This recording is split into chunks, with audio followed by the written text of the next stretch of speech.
Hi, I'm Miss Hearn. Let's get started. This is Measures of Position Part 2, and we're talking about percentiles. You've probably heard of percentiles before when you took a standardized test, because your raw score is usually converted to a percentile, and that's how they tell you how you did on the test. It's basically telling you the percent of the scores that were lower than your score. So, for example, we have some test scores for a particular math class. Notice that these test scores are ranked. That means they're in order from smallest to largest. That's going to be important when we try to determine percentiles. Our task here is to find the 40th percentile. So what that means is that we want the item below which 40% of the items are ranked. Now, in order to figure that out, we need to know how many items are actually in this set of data.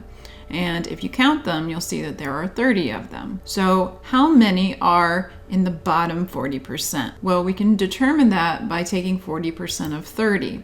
And we can do that by multiplying the decimal form of 40%, 0.40, times 30, which gives us 12. The bottom 12 items are the bottom 40%.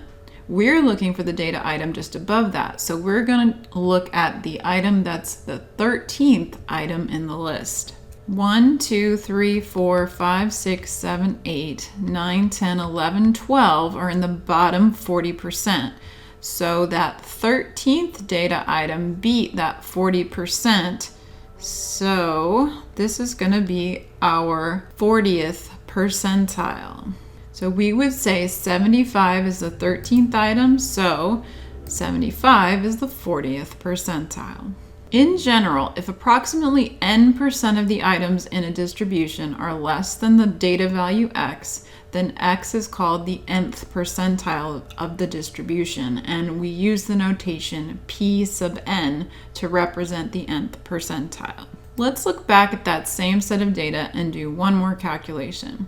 Let's find the 60th percentile. So once again, we're going to multiply to find 60% of 30. 0.60 times 30 is 18. So we know that 18 of the data items are in the bottom 60%. We want the 19th item. So if you count 1, 2, 3, 4, 5, 6, 7, 8, 9, 10, 11, 12, 13, 14, 15, 16, 17, 18, 19. In the 19th position is the data value 82. So we would say that 82 is the 60th percentile. We could also write p sub 60 equals 82 to mean that same thing. I hope you found this video helpful. If you did, please give it a thumbs up. That helps other students to find the video. In the next video, we're going to talk about deciles and quartiles.